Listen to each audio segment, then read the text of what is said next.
Pues muy bien, llegamos a la conclusión de esta visión general de nuestro curso breve. No podemos decir que es el final. ¿Cuál es la intención?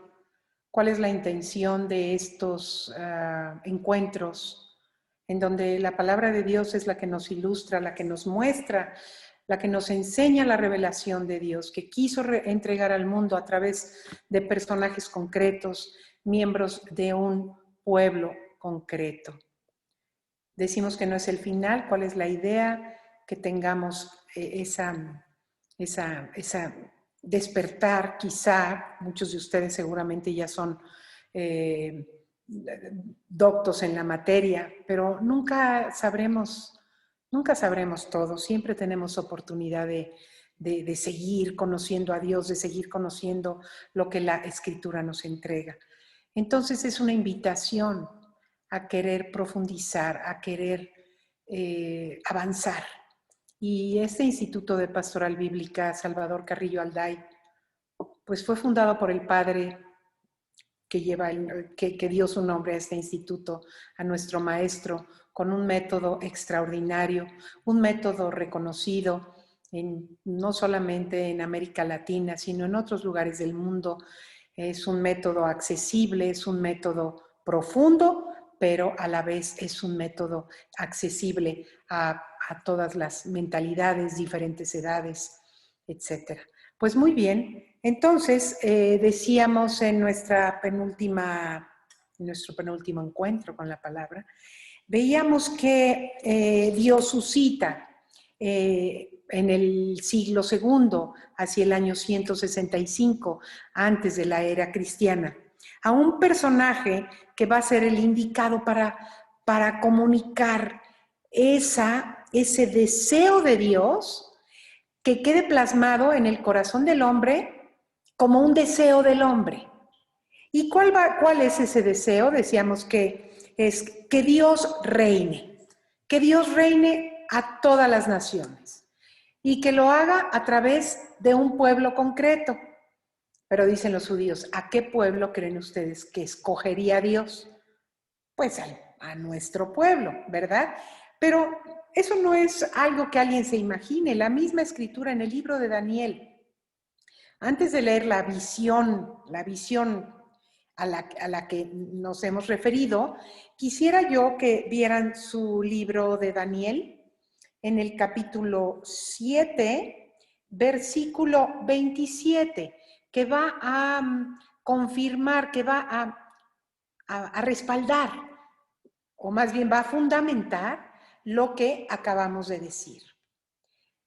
7:27.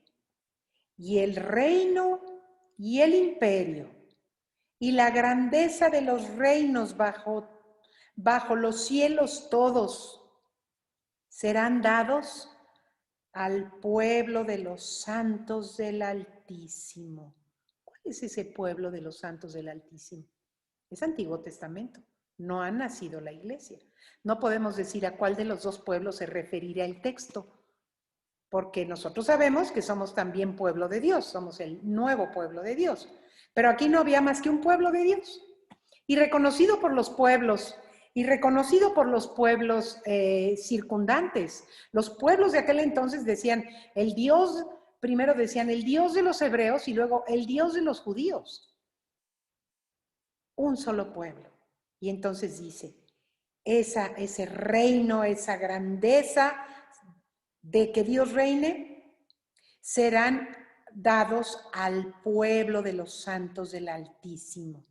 Y continúa, reino eterno es su reino y todos los imperios le servirán y le obedecerán. Con anteojos cristianos, nosotros ya podemos, por un lado, conocer el sentido literal histórico. El sentido literal histórico, el pueblo no tiene rey desde el 586.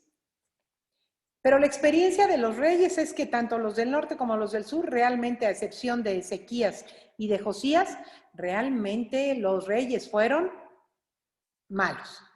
Bueno, sacamos al rey David, que es el rey por excelencia, es el rey pecador, pero fiel, pero todos los los demás, a excepción de 2 considerados buenos, los demás pecadores e infieles. Desde el mismo Salomón, el hijo del rey David, que se corrompió al final y perdió piso. Perdió piso y entonces la experiencia es que quieren que Dios reine. ¿Y cómo va a ser? A través de ellos. Pero como todo un pueblo, son muchos, bueno, lógico es que un pueblo escoge, bueno, no, dentro del pueblo, Dios escogerá un personaje. Con anteojos cristianos, con anteojos cristianos. Nos ponemos los anteojos pensando en esta metáfora. ¿Quién es este personaje? Un judío lo lee y por supuesto no ve a Jesús. Pero nosotros vemos clarito, y más clarito vamos a ver a Jesús nosotros, en este sentido segundo, sentido pleno o sentido cristológico, que va a superar por mucho, que va a ser como el lanzamiento a la cumbre del sentido literal primero. Ahora sí, vamos a ver, vamos a leer, a ver si no se nos pasa algo antes de... Claro, está muy bien. Es que me gusta tener al padre Carrillo que, entre paréntesis, nosotros sabemos que nuestra escuela, nuestro instituto, nace de la escucha de la palabra. Tenemos los libros del padre Carrillo que son apoyo, pero también tenemos los CDs. Hay toda una colección de CDs en donde, si ustedes entran a la página, seguramente los pueden adquirir, que son de viva voz la predicación de nuestro maestro, de nuestro fundador, el padre Salvador Carrillo Alday. Entonces, dice así, después de haber leído 7:27, el padre comenta que entonces la idea que Dios hizo surgir e inspiró a Daniel para comunicar ese deseo de esperanza, lo tenemos en el libro de Daniel, pero hay un texto cumbre. Daniel capítulo 7.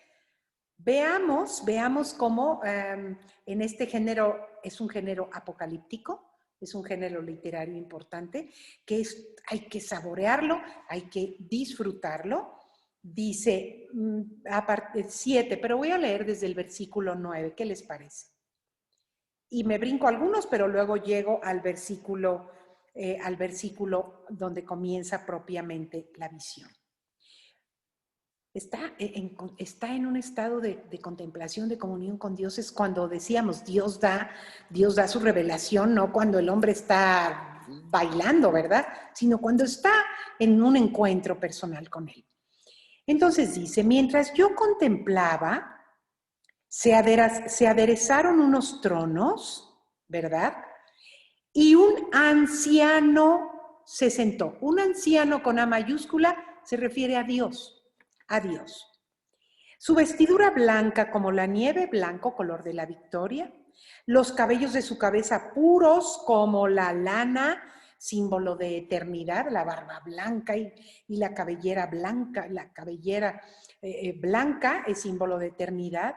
Su trono, llamas de fuego, es un rey, es el rey más poderoso, con llamas de fuego. Recordemos lo que significa el fuego en la teofanía de Mamre. Recordemos lo que es el fuego, perdón, en el Horeb, que es el fuego, la zarza que arde y que no se consume. ¿Sí? El fuego es un elemento del género apocalíptico, porque el fuego purifica, el fuego transforma, también el fuego destruye lo malo, ¿ok? Y purifica lo bueno. El oro se acrisola al fuego. Muy bien. Su trono llamas de fuego con ruedas de fuego ardiente. Ay, como el carro de Elías que se llevó Elías, ¿se acuerdan? Dice, un río de fuego corría y manaba delante de él. Miles de millares le servían. Miríadas de miríadas estaban en pie delante de él. Toda la creación da gloria al Creador. Todo mundo postrado, toda la creación postrada ante este Rey magnífico y glorioso. El tribunal se sentó y se abrieron los libros. Ah, ¿qué libros? Nos dice la nota de la Biblia de Jerusalén. Los libros de la vida de los actos humanos que Dios lee. ¿Qué se trata de un libro? ¿Un libro así de hojas? No. Lo que quiere decir es que Dios conoce todo. A Dios no se le escapa nada, ni de mi vida, ni de la tuya, ni la de los vecinos, ni de los que están escuchando. No. Dios conoce todo y dice en una forma, en un vehículo literario, hay un libro donde Dios lo tiene todo anotado. Dios no necesita libro. Muy bien, se abrieron los libros. Comienza el juicio. Por eso lo pone sentado en un trono como el juez, el juez que va a dar la sentencia, y hay que escuchar bien lo que viene, porque lo que viene es la cumbre de este relato, de esta visión. Miré entonces, ¿qué dice Daniel? Miré. Es decir, que también los verbos del testimonio son que ver y oír. ¿Qué vio a Dios con estos ojos? No, no se trata de verlo con estos ojos. Fue más que verlo. Tuvo una experiencia profunda de Dios que es mucho más que ver la cara de Dios que nadie lo puede ver. ¿Ok? Miré entonces atraído por el ruido de las grandes cosas que decía el cuerno, como en Éxodo, en el Sinaí, ¿verdad? Cuando dice, y el monte retemblaba y el cuerno sonaba y toda una situación así muy apocalíptica, ¿ok? Entonces dice, y estuve mirando hasta que la bestia fue muerta y su cuerpo destrozado y arrojado a la llama de fuego. Sentido literal histórico. Qué buena oportunidad tenemos de ver a quién se refiere. Siglo II, Antíoco IV Epífanes, del imperio Seleucida, del imperio helénico-helenista Seleucida.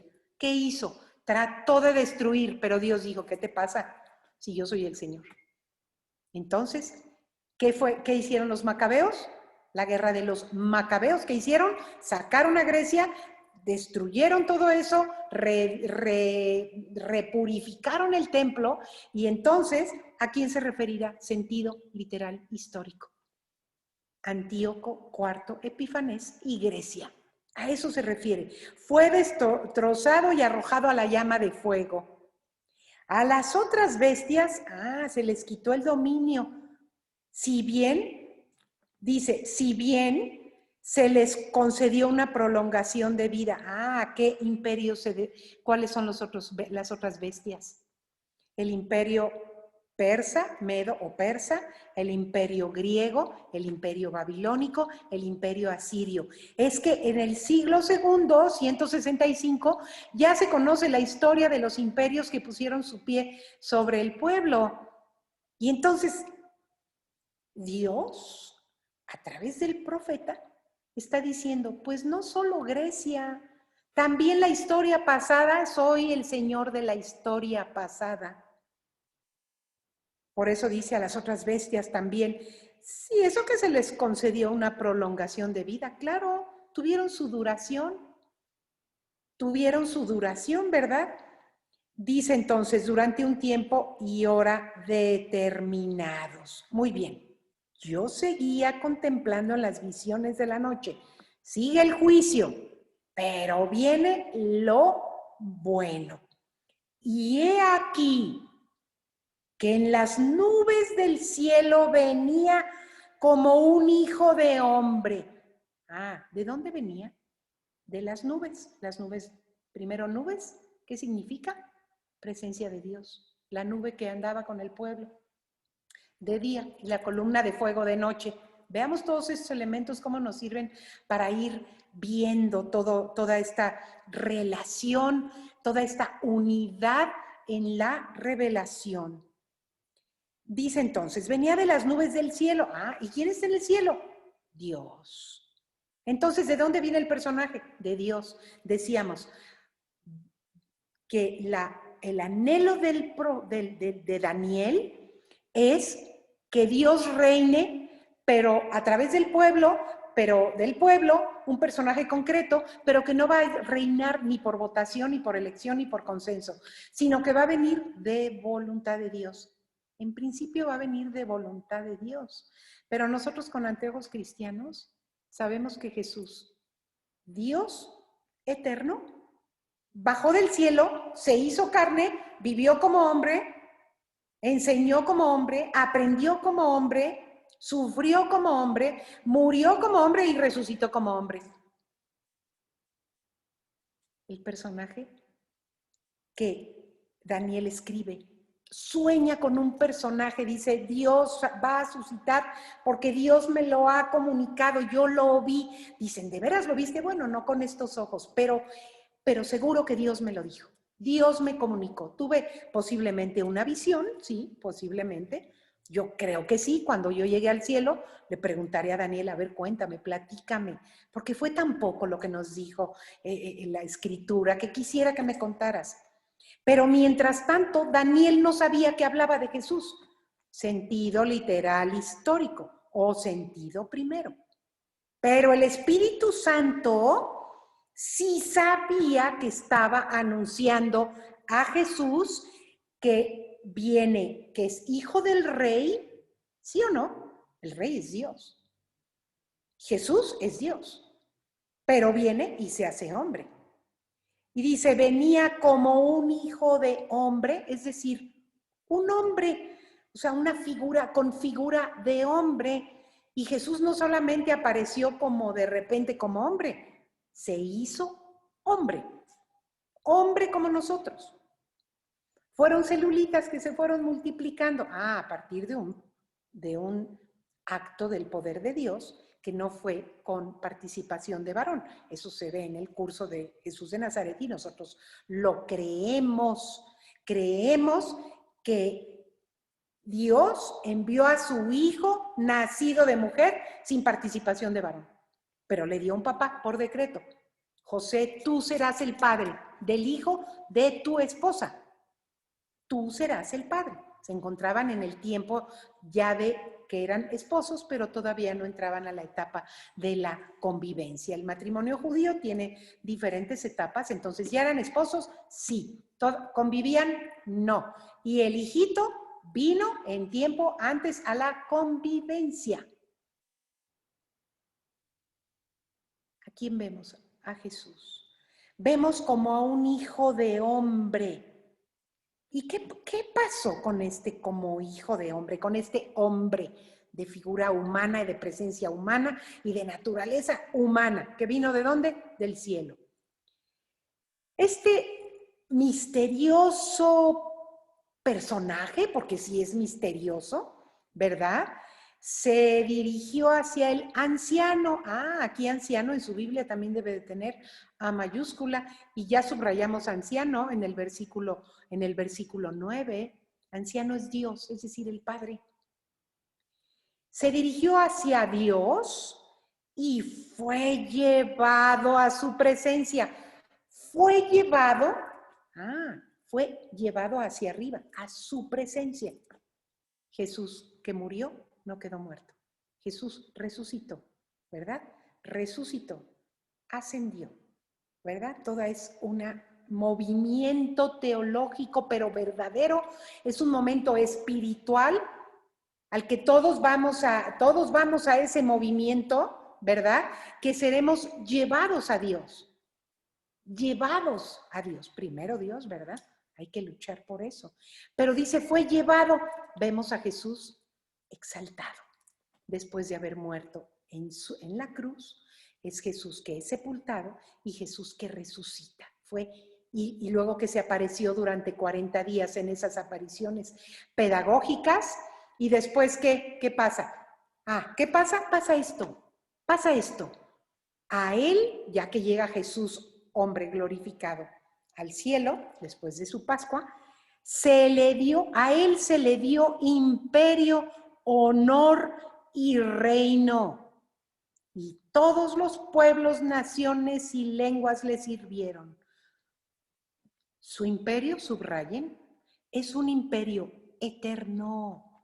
el reinado de Dios que trajo Jesús, el reinado de Dios no va a ser destruido jamás. ¿Por qué? Porque Jesús, Dios, vino a reinstaurar ese reinado de Dios que se había perdido en él con el primer par humano.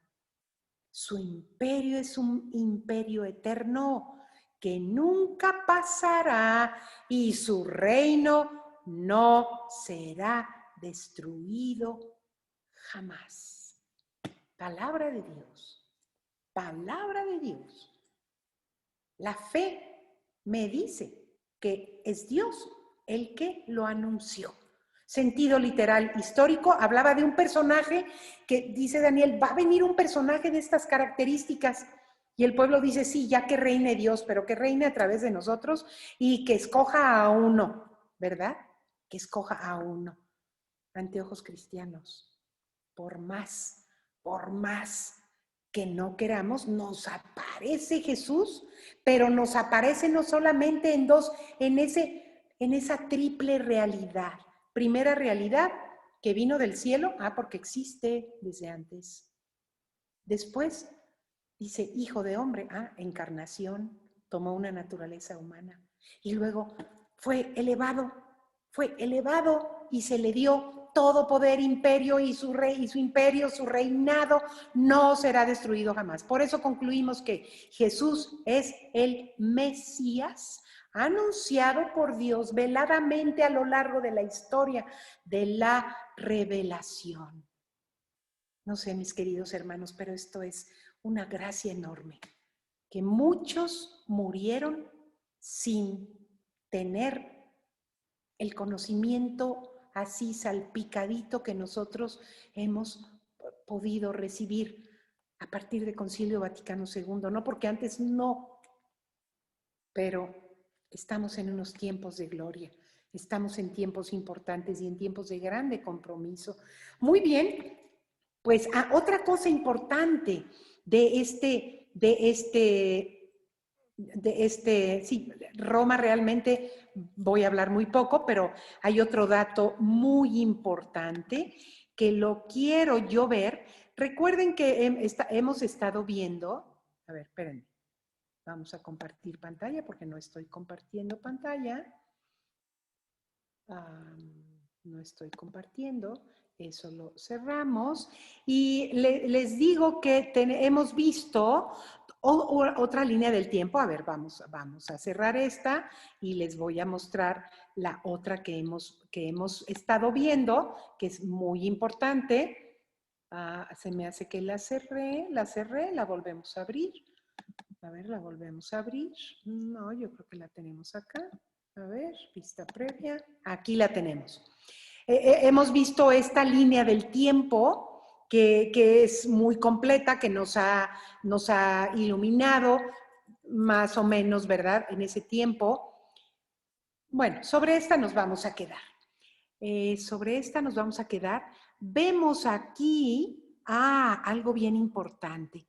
Primero y segundo libro de los Macabeos, que también son deuterocanónicos, no quedaron dentro del canon bíblico de los judíos, del canon bíblico hebreo, pero nosotros sí lo recibimos como libros canónicos y qué bueno por muchas cosas, pero fíjense que en este tiempo de la época helenística, fue cuando Dios reveló la posible doble suerte final del hombre. Es decir, cuando Dios reveló el dato de la resurrección.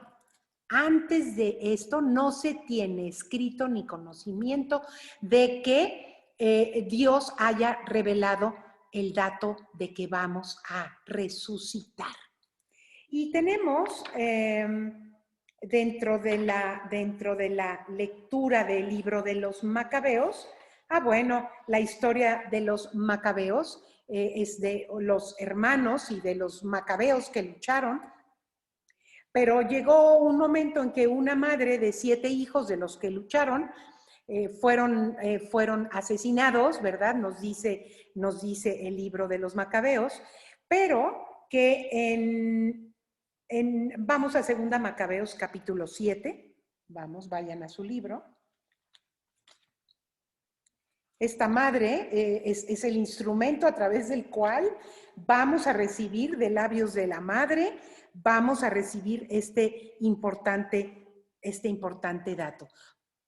Y también Daniel tiene un dato acerca de la resurrección. Bueno, ya que estamos en Daniel, perdonen ustedes, vámonos al versículo 12, eso nos va a ilustrar también este asunto, cuando tiene como título la oración de Daniel. Muy bien, nos vamos al versículo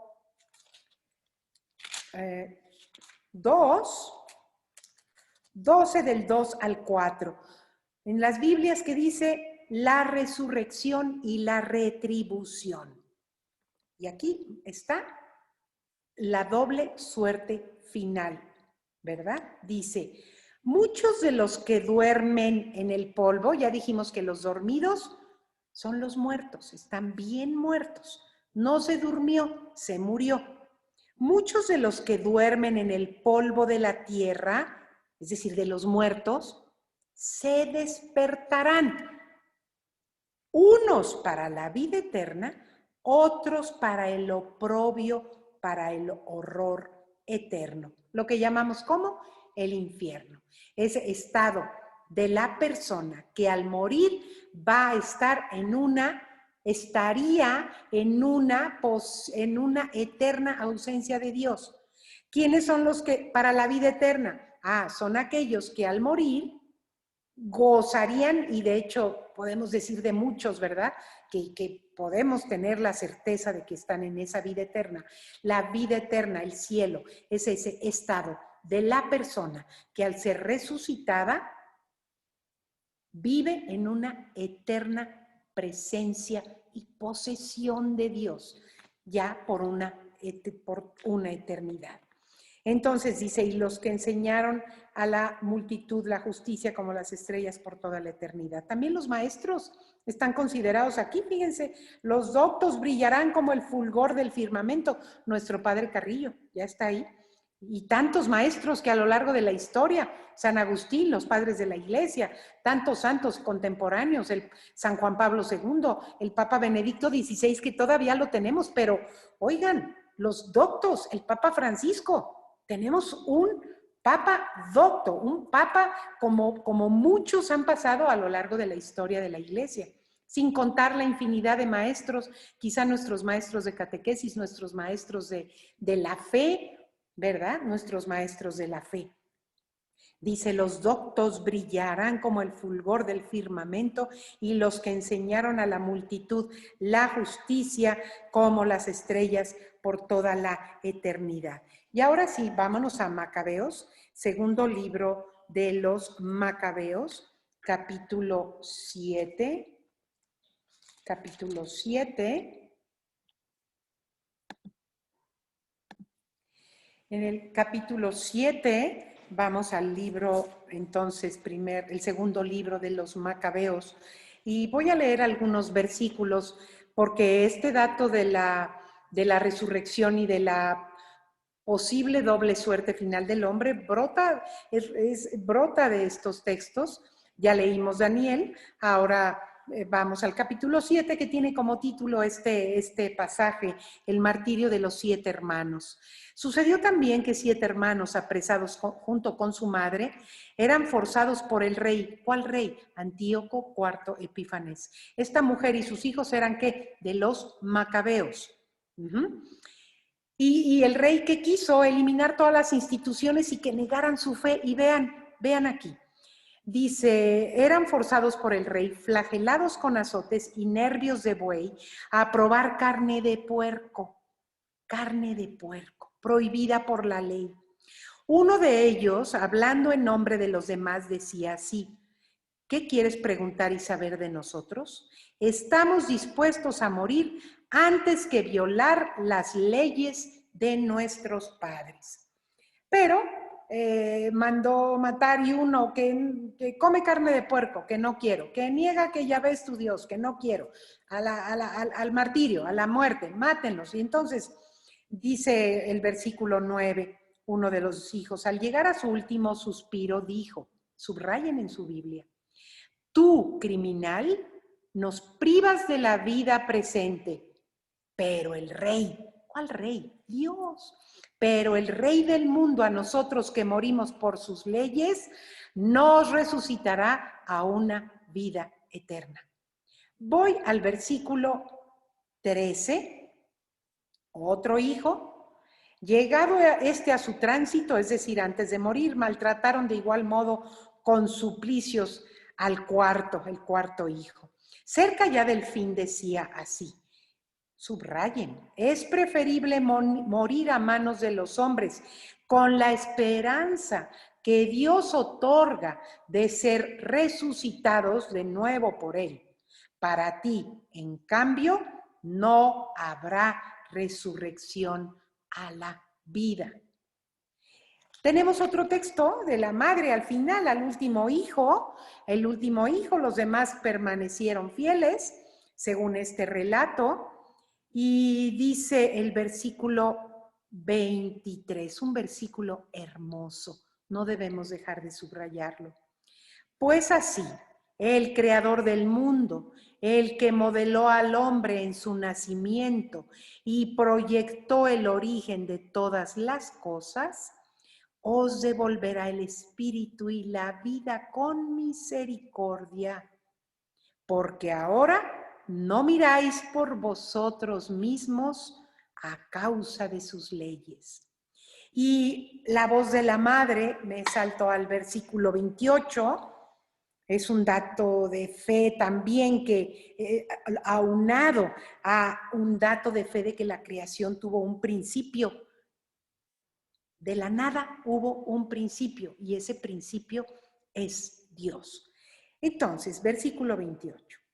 Te ruego, hijo, dice la madre, que mires al cielo y a la tierra y al ver todo lo que hay en ellos, sepas que a partir de la nada lo hizo Dios. Subrayen. Y que también el género humano ha llegado así a la existencia. No temas a este verdugo, antes bien, mostrándote digno de tus hermanos, acepta la muerte para que vuelva yo a encontrarte con tus hermanos en la misericordia. Muy claro, muy bien. Todo esto, vean, lo que produce el sufrimiento, lo que produce que Dios no, lo que produce que Dios no abandona jamás a su pueblo. No lo abandona jamás. ¿Le permitió sufrimientos? Sí. De hecho, pues del persa pasó al griego y luego, ¿por qué entró Roma al panorama? Y con esto vamos a cerrar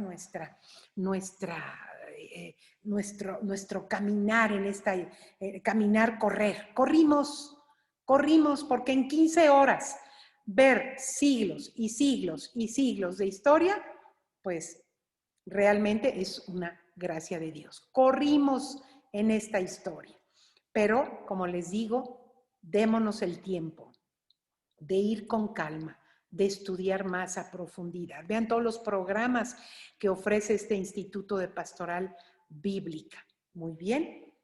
Entonces, tenemos que unos descendientes de los macabeos, a ver, vamos a ver aquí, termina en la época helenista. ¿Por qué termina? ¿Por qué entra Roma? Ok, de los macabeos surgen unos, después de los macabeos, unos descendientes de los macabeos, ya no se les va a llamar los martillos, sino unos descendientes ya van a ser los asmoneos. Aquí tenemos asmoneos, ¿verdad? Que son los que toman, es un tiempo de libertad. Quiero ver si la otra línea del tiempo, porque quizás sea un dato que esté en la otra. A ver, compartir pantalla. Y ahora tomamos compartir. Ok. compartir pantalla y no sé si aquí tenemos, miren, es lo mismo. Ah, claro, aquí lo tenemos. Es un dato que hay que agregar en la otra. Muy bien, ya no sabemos muy bien en esta etapa griega que siguió a la etapa persa. Ubicamos la traducción de los 70 dentro de este tiempo. Luego tenemos el movimiento de los macabeos del 168 al 165, que fue cuando logran la victoria y logran sacar a Grecia. Y luego vean que en el 165 comienza un tiempo de la independencia. ¿Gracias a quién? A los asmoneos. Gracias a los asmoneos. Muy bien. Cercanos al año 63, estos descendientes de los macabeos van a entrar en luchas constantes. ¿Por qué creen? ¿Por qué creen ustedes que se habrán dado estas luchas constantes? Por el poder, por la ambición. Recordemos, no hay rey todavía. Lo que leímos en Daniel es un anhelo que Dios siembra a través de Daniel y está en la atmósfera. ¿Y cuándo va a llegar? ¿Y cuándo va a llegar? ¿Y cuándo va a llegar? No ha llegado. Desde el 586 me voy acá, desde el 586, nunca más un rey, ni siquiera en este tiempo, ni siquiera en este tiempo. Pero había, digamos, líderes que gobernaban al pueblo, pero no eran reyes, no habían sido ungidos, no habían sido ungidos. Entonces, empiezan los pleitos entre hermanos. Y acabo de escuchar uno de esos dichos sabios, ¿verdad? Que son tan elocuentes, que lo entiende cualquiera, y dice, cuando los hermanos se pelean, los devoran los de afuera. Y resulta que hubo dos hermanos, uno llamado Hircano, con H, y otro llamado Aristóbulo. Como decía el padre Carrillo, un buen nombre para un nietecito, ¿verdad? Eran sus bromas que nos hacían respirar dentro de esas grandes cátedras, dentro de esas grandes comunicaciones de la palabra de Dios. Hircano y Aristóbulo, dos hermanos asmoneos que están en pleito por el poder. No que yo lo quiero, no que mejor yo. Y empiezan las complicaciones entre hermanos y eso hace que se rompa la unidad. ¿Cómo se rompe la unidad de una familia? Cuando hay fricciones entre los esposos, entre los papás, o se rompe también cuando los hijos no se llevan, cuando se pelean, cuando se enfrentan. Se rompe la unidad de la familia. Entonces, fíjense, hubo independencia del 165 al 63. Oigan, 102 años de independencia es fenomenal. No cabe duda que fue Dios quien suscitó a los macabeos para decirle a Antíoco, no te pases, no te pases, vamos a sacar tus mugres del templo, porque lo que has puesto es nada. Soy Dios y no lo voy a permitir. Entonces, más de 100 años, oigan, a mí ahorita me estoy recordando del 721, ni el imperio asirio tuvo sobre la Tierra Santa ni siquiera 100 años, del 721 al 612, o bueno, ahorita saque alguien la cuenta, pero fíjense la importancia de la victoria de esta revuelta, de esta revolución, de esta revuelta de los macabeos, ¿verdad? Que dio fruto 102 años de independencia. dejar de ser vasallo ni de uno ni de otro, sino de ser un país, digamos, independiente, un pueblo independiente. Se pelean. Y entonces, ya en el panorama político, en el panorama ya se ve un monstruo venir. Ya se ve un monstruo, otra bestia, que en el libro del Apocalipsis, la gran prostituta, no es ninguna mujercita. En el libro del Apocalipsis, la gran prostituta va a ser el Imperio Romano. Hircano y Aristóbulo ya se pelean, pero dicen, uno piensa y el otro piensa lo mismo. Voy a buscar ayuda con aquel que viene, que me va a ayudar, atención, que me va a ayudar a tomar lo que yo quiero. Piensan, voy a pedirle ayuda a Roma. Roma no tenía puestos los ojos todavía. Todavía Roma no tenía puestos los ojos. Vean el mapa, estoy señalando. Todavía no lo tenía sobre estos territorios. Todavía no. Realmente había territorios con más estratégicos, con más riqueza, con más poderío. Estos estaban viviendo una lucha interna. Oigan, las luchas internas son peores que las luchas cuando viene alguien más y ataca. ¿Qué tenemos en Siria actualmente? En Siria, los mismos sirios están matando unos a otros. Las luchas internas acaban con pueblos, acaban con pueblos.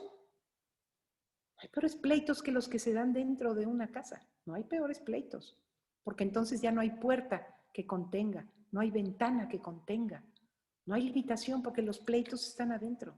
No hay peor enemigo que el que está en casa.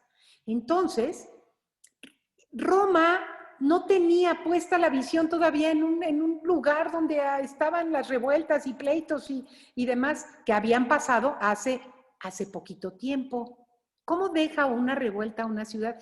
Además, recordemos, no pensemos que en este tiempo era una riqueza tal, no. Estamos hablando de hace 2000, más de 2000, unos 2170 años.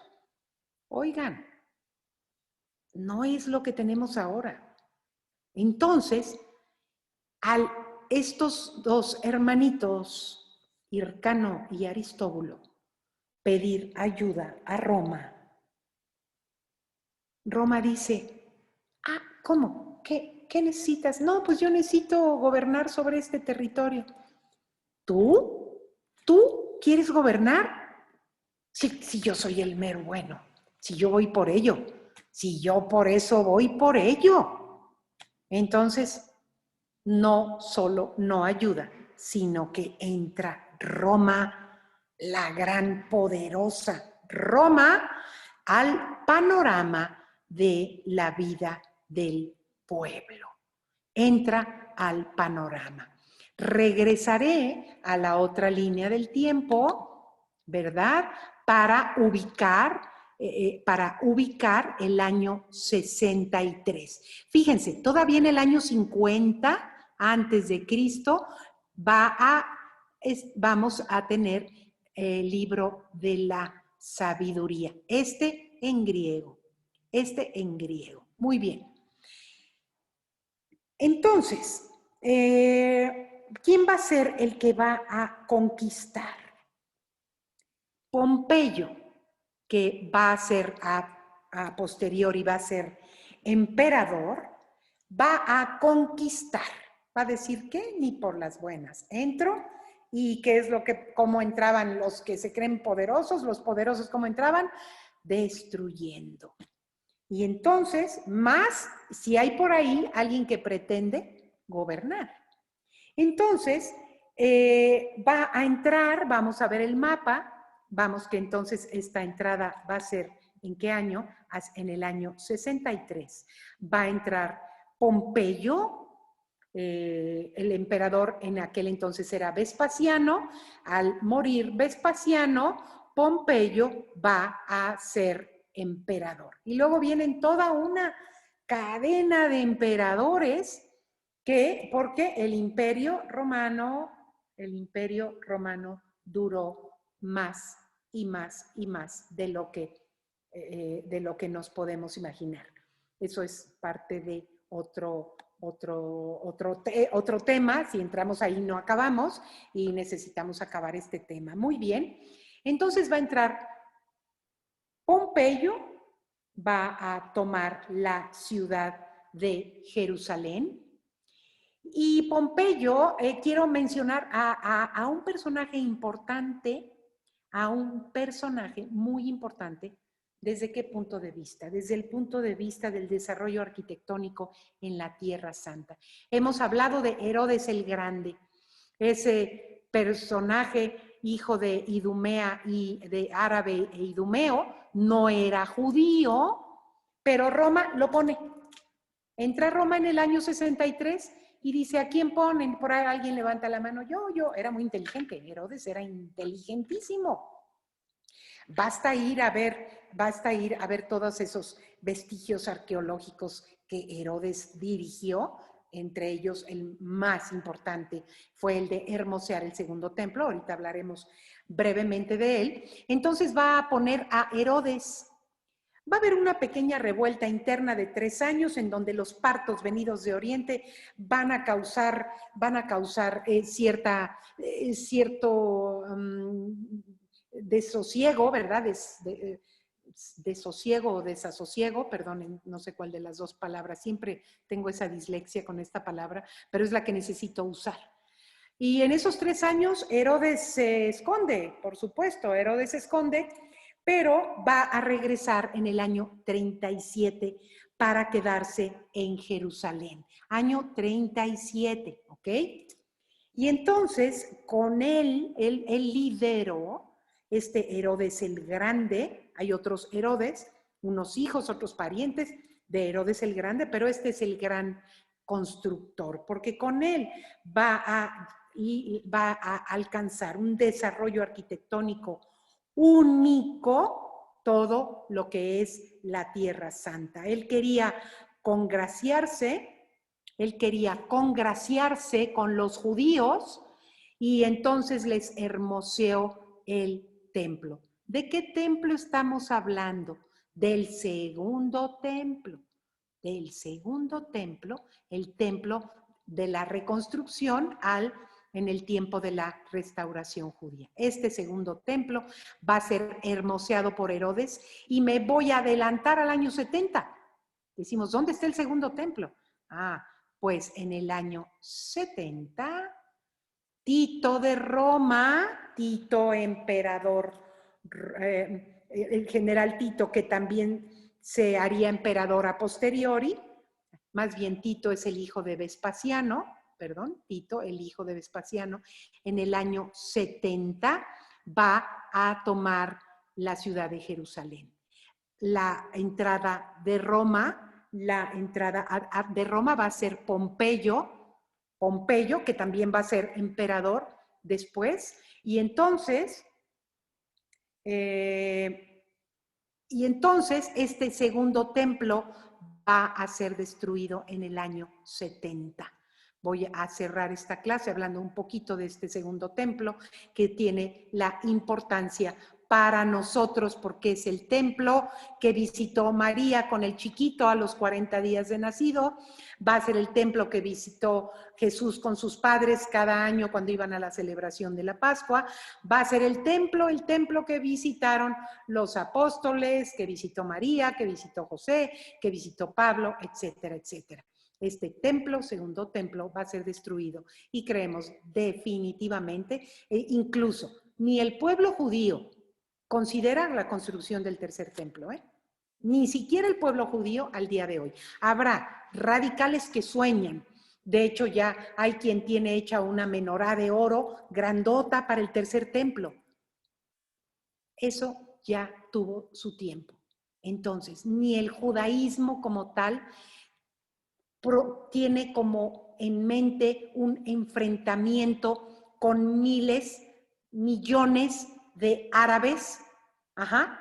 ¿Por qué? Porque en donde estaba el templo, tanto el segundo como el primero, ahora se encuentra un monumento llamado el Domo de la Roca.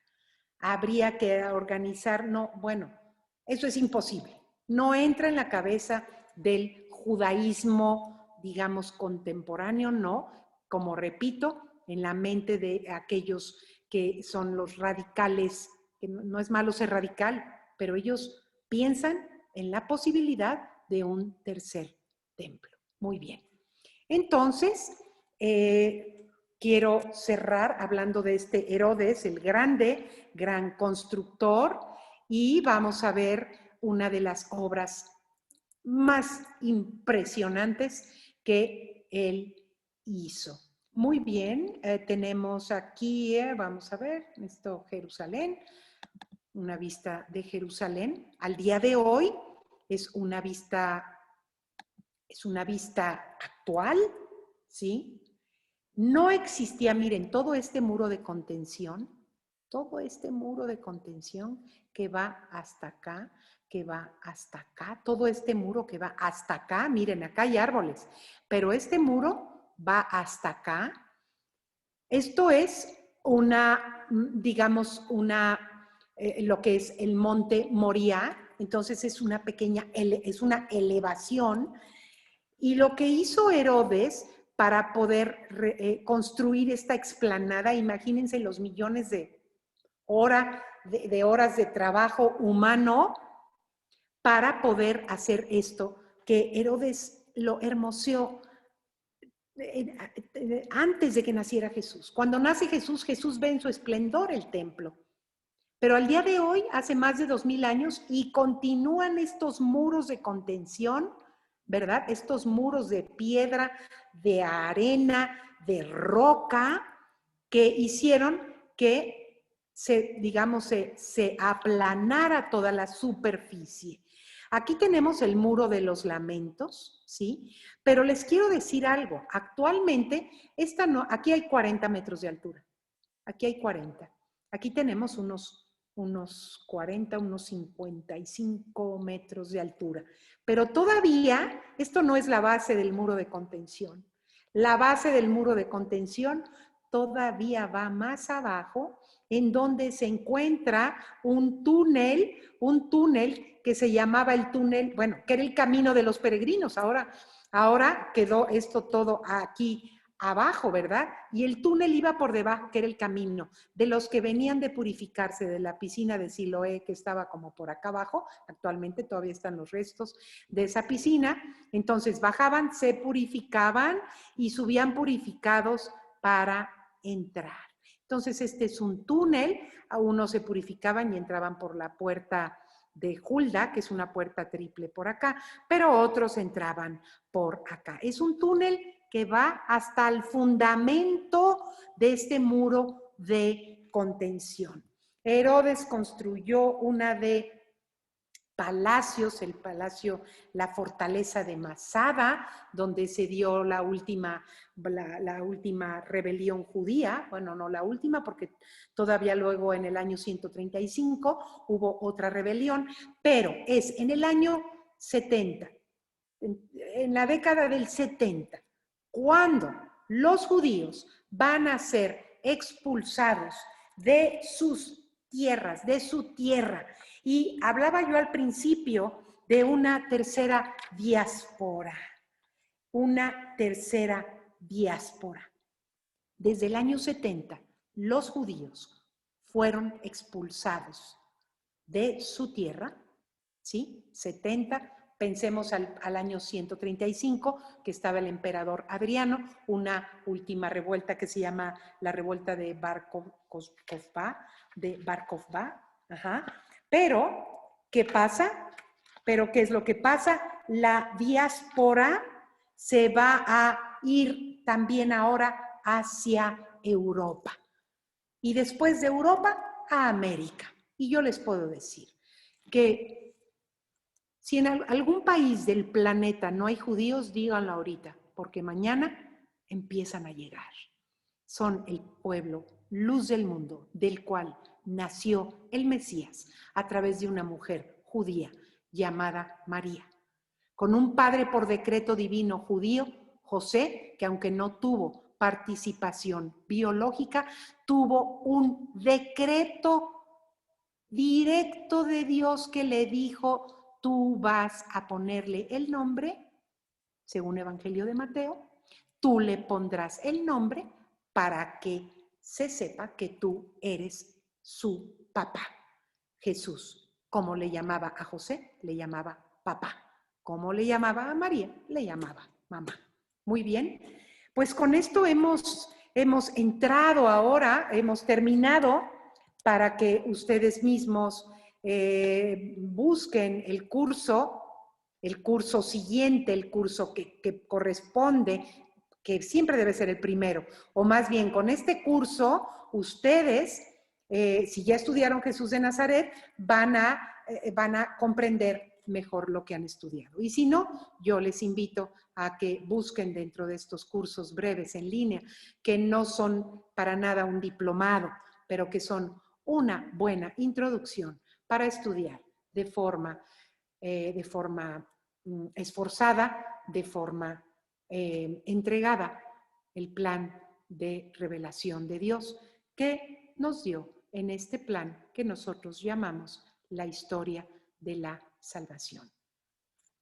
Les agradezco la atención, Dios nos bendiga y que el Espíritu Santo sea la fuente de toda gracia, de toda luz y que nos llene de esa sed de conocer a Dios para amarlo más en Jesús, en el poder del Espíritu Santo, para la gloria eterna de Dios.